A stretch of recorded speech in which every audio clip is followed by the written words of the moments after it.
You're listening to the Shout Podcast, the official health and well-being podcast from the Firefighters charity. Hi, welcome to another episode of Shout Podcast from the Firefighters charity. My name's Kim Robson, and coming up, we take a look back on last week's Spirit of Fire Awards. Introduced by His Royal Highness the Duke of Cambridge and featuring 14 awards, the charity's first ever virtual ceremony celebrated some remarkable achievements and some truly incredible people. So we'll reflect on a memorable evening and talk to some of our very deserving winners about what a Spirit of Fire Award means to them. A little later, we'll also talk to 4 of the charity's services leads to find out how you can still access the support you need during lockdown and what you can expect from a visit from one of the centres once things get back to some kind of normal. As usual, of course, we'll also round up your fundraising highlights in our Thank You To segment, and we'll take a quick look at some of the ways you can continue to fundraise through the pandemic and over the winter months.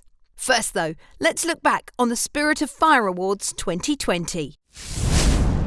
The Spirit of Fire Special Recognition Award for Excellence in the field of mental health goes to Sheila Patel. As soon as His Royal Highness was speaking, and when he said my name and it flashed up, I think I just froze. I was completely unaware that I was nominated or that I was going to be presented with an award. I think for most of us, we see it as our day job and something that we're really passionate about. And then when somebody recognises you, particularly somebody like His Royal Highness, it just took me back massively. And yeah, just so grateful and just very proud. And for me, whilst this is an individual award, it's a team award. So it's not just for me. It's for everybody in United Minds. The Supporter of the Year Control Staff Award was announced by Dame Catherine Granger. And I am delighted to reveal that the winner of the 2020 Spirit of Fire Supporter of the Year Control Room Staff Award is Linda Coughlin. Huge congratulations, Linda. Yeah, it was a surprising shock because I looked at the other nominees as well and I thought they deserved it better than me, you know. So and so it was it just took cold defeat from us this morning, last night when we were watching it. We watched it on the smart telly, you know. So, and we had it in subtitles because my husband's hard of hearing and he says, "Oh my God, there's your name," you know. So my name in lights right enough. Our Supporter of the Year Non-Uniform Award was announced by Jason Watkins. I'm delighted to reveal that the winner of the 2020 Spirit of Fire Non-Uniform Supporter of the Year Award is Emma Satchel. I was absolutely gobsmacked, to be honest. I was amazed to be shortlisted in the first place, and then when it got announced that I've won, just absolutely gobsmacked. Well, my youngest is only 9, so he was well impressed that his mum was on YouTube.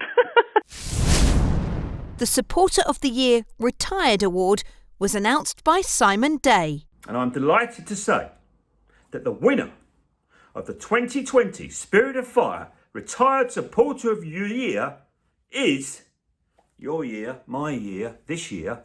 It's been a terrible year. Not for this lady. Michelle Carter. Hooray! Absolutely shocked. Completely and absolutely shocked. As I say, I just burst into tears because I couldn't believe that my name came up like that. It was just such a shock. It really was, darling. It really was. Our Young Supporter of the Year award was announced by Maddie Moat and Greg Foote. We are delighted to reveal that the winner of the 2020 Spirit of Fire Young Supporter of the Year award is... Drumroll.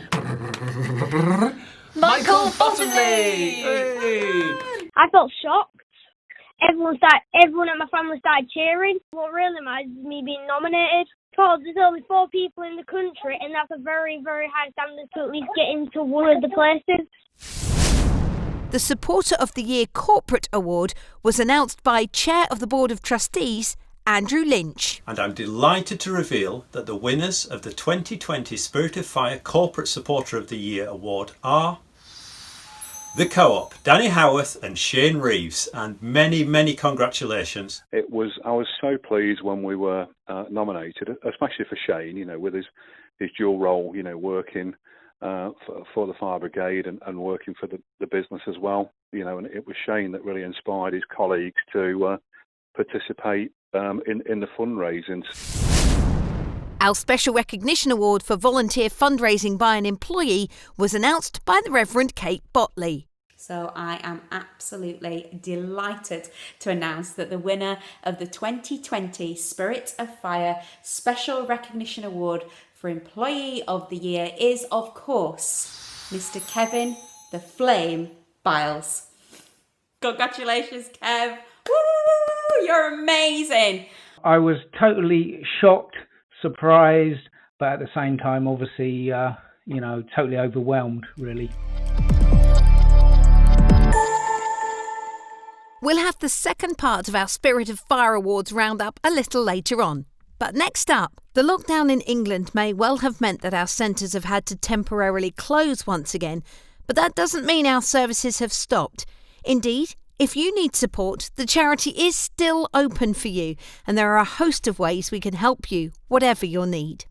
To explain more, Tim Bainan caught up with Nursing Services Lead Kath Savage, Physical Health Lead Nikki Patton, Psychological Services Lead Jane Rosso, and Welfare Services Lead Carrie Pearce. Kath, Carrie, Jane, Nikki, thank you for joining us today on the Shout podcast. It's great to have you. I'd like to kick off, if we can, just by asking you guys just to shed a bit of light on the current situation for our listeners. So obviously we're in lockdown now again, and the world is a very strange place in regards to restrictions around COVID. With all that in mind, perhaps you could just tell us a little bit about what the charity is actually able to provide in regards to support for our beneficiaries during these strange times.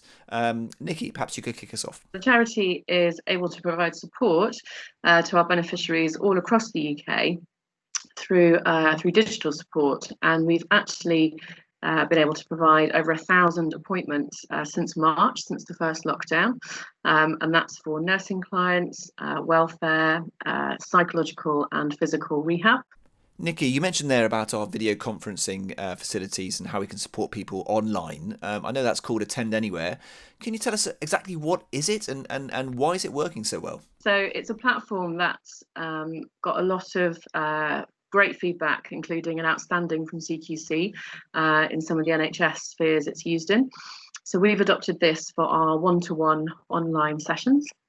It provides a confidential space for our beneficiaries to chat with our clinicians and practitioners, and we can assess them. Obviously it's video, so we can see what people's physical problems may be. We can chat and provide advice, and we also use this in conjunction with Solasso, an app we also have, which we can provide relevant exercises for people depending on what their need is, and these exercises are in a video format, which is really super easy to see and understand, and have a description as well, so people can easily follow them. Obviously, we're in lockdown again now, but the centres did reopen back in September for a period before we all got locked down again. Obviously, we all hope that that'll be for as short a time as it possibly can be, and that people will be back at centres before too long. With that in mind, and with hopefully the prospect of people returning in the not too distant future, can you tell us a little bit about the steps that we've put in place to keep people safe at our centres when they do get back there? Kath? When we knew the centres were going to reopen, we carried out extensive risk assessments, and we've implemented lots of different measures to make sure they're as safe as they can be for our beneficiaries, but also for our staff as well. So obviously we've got social distancing measures in place. So this includes one-way systems, perspex screening around this various areas of the centres. We've introduced rehab bubbles, so our beneficiaries will take part in the programme, and they'll be in a rehab bubble of no more than 6 beneficiaries. They will, as I say, take part in the programme with these beneficiaries, but they'll also have meal breaks with these beneficiaries and be able to kind of with them in an evening as well. Staff will also be wearing various forms of PPE depending on what sessions they're delivering, and we also ask that our beneficiaries, when they are at our centres sort of milling about the corridors, that sort of thing, that they also wear face coverings as well. And in addition to that, we are also monitoring our beneficiaries and also our staff temperatures on a daily basis. It's also important, I guess, to say that as well on confirmation. So all beneficiaries will receive an email on confirmation of their booking, and in that email there's a PDF document attached to that which outlines a lot of information about the measures that we've put in place.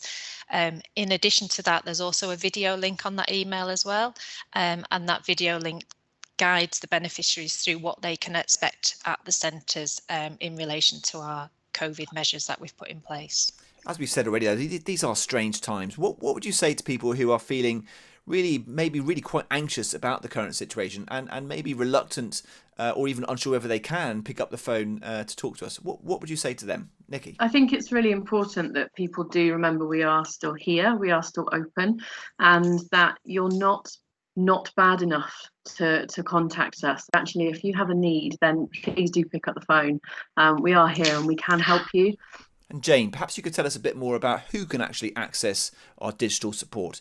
Is it just something for people with a physical need, or can anyone, regardless of need, pick up the phone and access that digital support if they need it? Certainly from a psychological perspective, we launched our online counselling service in July because what we'd like is people to contact us at an early stage, when they need early help, so they don't have to be in a crisis or see the charity as the last resort for psychological services. We're there right from the outset if life is becoming slightly difficult. All our practitioners at the charity have been trained to fully meet the BACP competences in providing online therapy, and we offer the option of either online, sort of via webcam when you can see each other, or actually on the telephone. And we're pleased with the results. It's been going well and feedback is good so far. And Carrie, what about the welfare team? What support is there for those needing support in regards to some of the issues that you guys tackle? Currently, the welfare team aren't based in the centres. We are working predominantly from home and supporting people either digitally, perhaps with some support with completing application forms, listening to people's needs, looking at individual packages to support people at home. That can range from giving people advice around information to do with COVID, so employment issues, welfare rights, benefits, those types of things that are affecting people kind of in their everyday life. We're also supporting at the moment quite a bit with adaptations, pieces of equipment, so stair lifts, helps with wet room facilities, those types of things. We're able to give people information about grants that they might be able to apply for in the community to help with those things. That's great. And do you think people will be surprised perhaps at some of the things that we might be able to support them with that they may not have even thought of before? Absolutely. Over the initial phase, we were helping lots with getting people local support in their community, referring to local hubs, helping to arrange for people to get their .com shopping, lots of things that perhaps we wouldn't normally have got involved with. We've been working quite closely with local communities to ensure that our beneficiaries are getting support.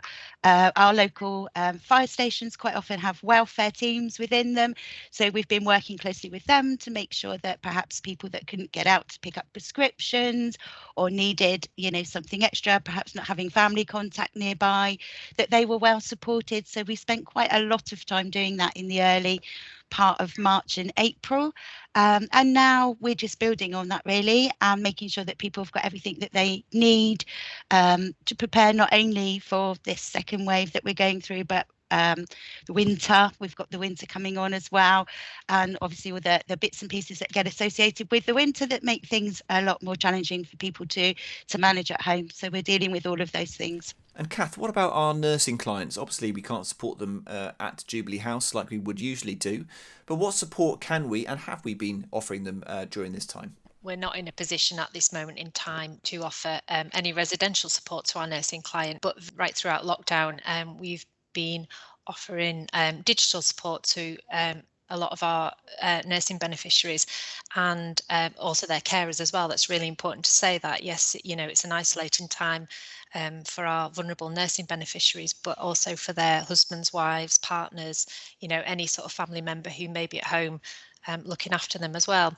So we've been using various forms. So we've been offering attend anywhere consultations with beneficiaries. So that's been very much around a lot of that social contact. So they're not able to get out and about and maybe go to their normal group sessions that they would normally go to. So really important to have that kind of face-to-face contact with our nursing beneficiaries. Where that's not been possible, where perhaps they're not able to or they don't have access to that technology, we have been picking up the phone on a regular basis and making telephone contact with them. We've also been sending postcards to beneficiaries as well. We should never underestimate the power of the pen, if you like. It's a letter or a postcard is a really tangible piece of communication. Somebody can go back to that and read it again and again. It never gets lost or forgotten, if you like. And the value of keeping in touch with our beneficiaries has been really important to us, and it's really important just to say as well that yes, we can't offer residential nursing services to our beneficiaries, but being able to refer on to our physiotherapists and our exercise therapists and our psychological therapist has been really important as well. And where there's a need, we can offer attend anywhere consultations to support them in various ways. And as with everything, Kath, for our nursing clients, if they've assumed perhaps that there's no support available for them because of the current situation, the advice is just pick up the phone. Absolutely. Pick up the phone, call the 0800 number. We are here. We can't support you in the traditional way, but we can support you still in a more digital manner. Yeah.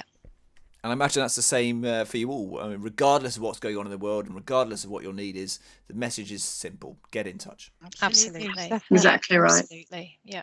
Thank you for joining us today, guys. Really appreciate your time. Fantastic to find out a bit more about the amazing and still really quite diverse ways in which we can support people during this strange time. We may be locked down, but it's fantastic to hear all the many innovative ways we can support people digitally during this strange time. So thanks again, all the best, and we'll see you all soon. Take care. Despite local lockdowns, tier restrictions and now national lockdowns, you've kept on your fundraising throughout, and we're once again going to try and squeeze as many of your shout-outs as possible into our Thank You To segment. So, here goes. Samantha Collins and her firefighter partner walked 100 miles from Land's End to Mevagissey in 9 days, camping along the way. Together, they raised a fantastic £1,737. Warrington White Watch completed the Wire 999 Hellfire Challenge, taking 12 hours to complete 999 casualty drags, hose runs, equipment hauls and ladder climbs. They raised £2,076. Lincolnshire Fire and Rescue Service's new recruits raised over £1,000 by organising and participating in a 10-kilometre hose run. Martin Chester took on the challenge to walk, run or cycle 10k a day and raised £266. David Shipman and team took on the Tom Simpson County Durham Cycle Challenge by completing a one-day 120-mile tour of County Durham, raising over £1,500. Stacey Pearce and Leanne Searle ran 1 mile every hour for 24 hours and raised a fantastic £391. Vicky Collier set herself a challenge to walk, run, crawl, hop, skip or jump 20,000 steps every day for 1 month and raised £293. The Force was with the 5th Legion UK as they undertook an 8-mile walk in Star Wars costumes from Burnley Fire Station to Padiham Fire Station and back again, raising £675. And thank you to Thurso Fire Station in the Highlands for completing an ambitious 100-mile cycle challenge, raising £1,685. Lancashire Fire and Rescue Service streamed a live bonfire night on the 5th of November. The event included a fireworks display, bonfire, firefighter interviews, fire dog demonstrations, fire engine tour and bedtime story for the little ones. They raised an incredible £1,525 from text donations in just 2 hours. And we must say a big thank you to all our incredible UK fire family for their community advice, hard work and commitment in keeping people safe this bonfire night and every night. We are truly grateful for everything that you do.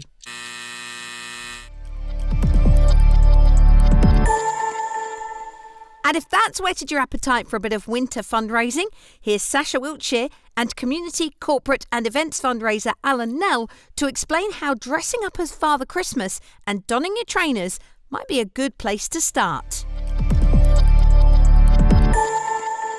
Alan, welcome to the Shout podcast today. Hiya, it's good to be here. So it's been a challenging year for fundraising, as we all know.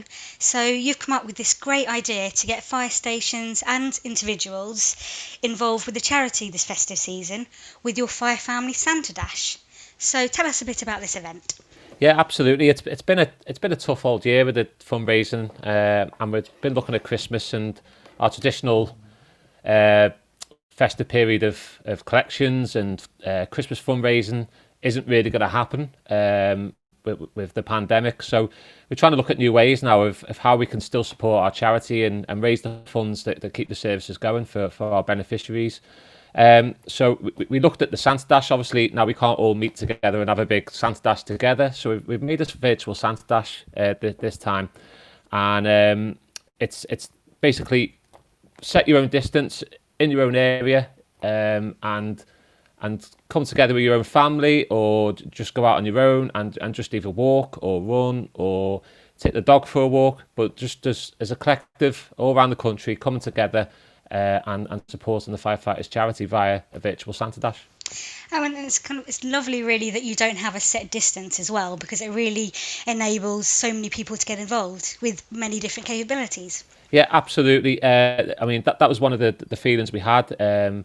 That there might be some people out there who might fancy running 5k, 10k, but then there's also people who might, for whatever reason, not be able to leave their home. So it might be the case that you do a Santa Dash around your coffee table in the living room. So it's setting your own distance, and you don't have to run it. You can walk it and just take your time and do whatever you fancy around the garden, or if you want to go outside the house, you can just go to the park and have a walk around there. It's a bit of a blank canvas for everyone to do whatever they feel, really. Especially with the second lockdown, this is a great idea really to raise people's spirits and really to get people motivated. There's enough doom and gloom out there, so it's something we're asking people to sign up to join into, and have something to look forward to. We've already had a lot of families sign up, and they're all going out together. I know one family's bought full-on Rudolph onesies to do it in. You don't have to dress up, but if you really feel the need that you need to dress up as Rudolph the Red-Nosed Reindeer and jog around your local park, then absolutely go for it. I absolutely love the idea of seeing people running around their back gardens or local park in a reindeer onesie. I think that's a fantastic idea. So, of course, I mean, first thing we have to talk about is the date for this. Is there a set date for the Santa Dash? There's a date we've set. It's Sunday the 13th of December, but we are quite conscious that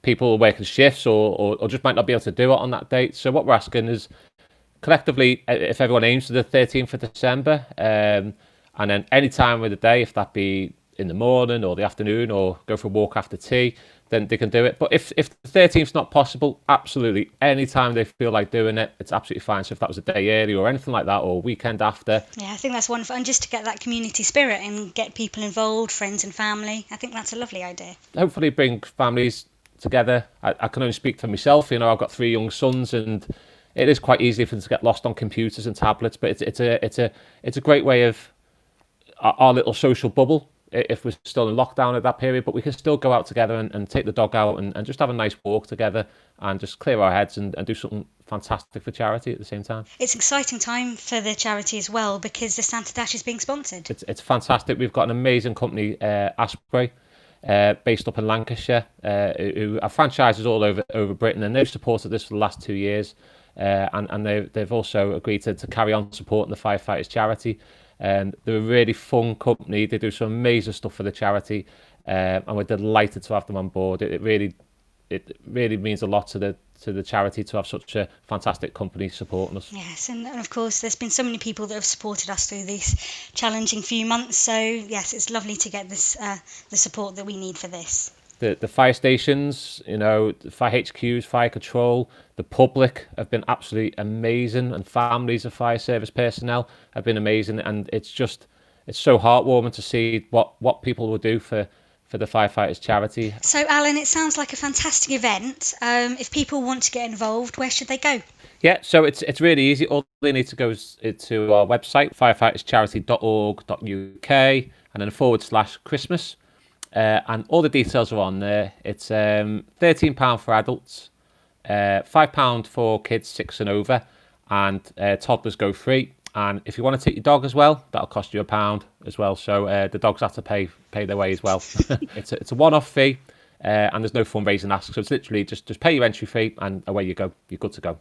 If people maybe wanted to do another fundraising activity, didn't quite want to be involved with the Santa Dash, is there other ways they can get involved this festive season to raise money for the charity? It's a bit of a blank canvas, but it's whatever support we want to do. And if people have a different idea of what they fancy doing over the Christmas period and into November and December, they could just go to our website and just search Christmas on the search bar, and it'll come up with loads of different ideas that you could do outside of the Santa Dash, and how to set up just giving pages and all great advice and stuff like that. So there's loads of ready-made ideas, but if you've got your own, that's absolutely fine. We'll support you along the way as well. Amazing. Well, okay, thank you so much, Alan, for joining us today. And I suppose it just leaves me to hunt down that Santa hat and get my running gear on. Absolutely. Get out there. You'll love it.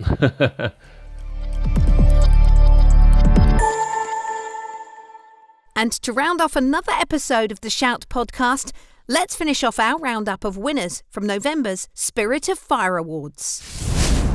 The Supporter of the Year Dependent Award was announced by Dame Julie Walters. I'm delighted to announce that the winner of the 2020 Spirit of Fire Supporter of the Year Dependent Award goes to, bit of a drum roll everybody, wait for it, the winner is Louise Moody. Go gal!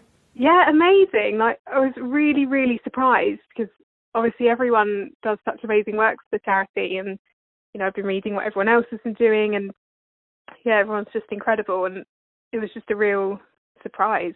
But it felt great. It was a happy surprise.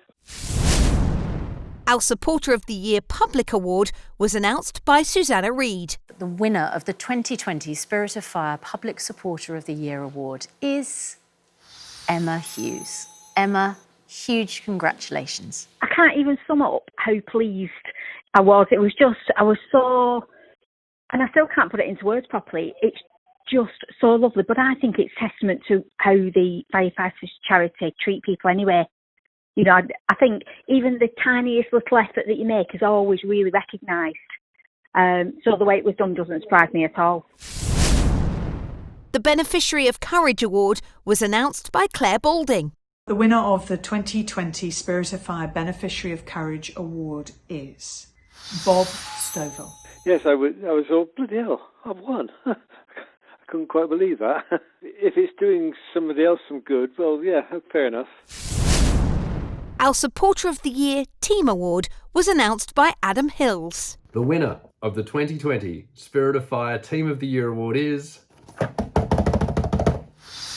Merseyside Fire and Rescue Service Fundraising Committee. Congratulations, enjoy whatever virtual party you are having. It's nice to be recognised, but more importantly, it's really nice as the chair that the recognition's there for the team. The team have put a lot of hard work in, and we've had some founding members who are still with us, who've sort of taken it from its infancy to where we are today, and they're the ones that the award is really for. Plus our crews who have really dug deep over the last couple of years and pulled it out the bag in terms of the events they've put on and what they've put themselves through to raise money. So obviously it's really nice, and it's really important that the whole sort of team ethic is recognised.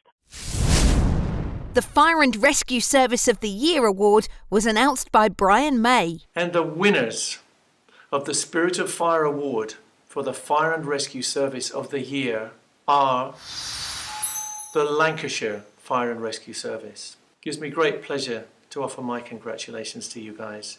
You do a wonderful job, and not many people realise what an incredible commitment your life is. I mean, it's really nice to be recognised for the work that you do, and it's not just one or two people in the service that do this. It's a big team effort, and various people take part in different awards in different areas of fundraising, and it's just really nice to get that recognition on a national level, and it'll give people a lift to go forward and go, you know what, we can raise more money now. And our Supporter of the Year Firefighter Award was announced by Les Ferdinand. But unfortunately, can only be one winner. Chris Birdsall-Jones, congratulations and well done. I was very fortunate to be nominated and got down to the last four, which is great. So I knew that I'd be appearing on the show. How did I feel about it? Well, it was totally unexpected to win. Being shortlisted was an honour in itself. But then moving on from there, it was brilliant. It was a superb night. And our Lifetime Achievement Award was announced by Michael Sheen. Absolutely delighted to announce that the winner of the 2020 Spirit of Fire Lifetime Achievement Award is former County Durham and Darlington firefighter and present-day fundraising Goliath, Harry Binion. Harry, you are genuinely a hero. I knew nothing about it. The point was when Michael Sheen had said the 30-year man, and then 15 years I'd been retired, started dropping then, and when they said around about £200,000 worth of donations, we'd raise around about £200,000, it went with almighty clang.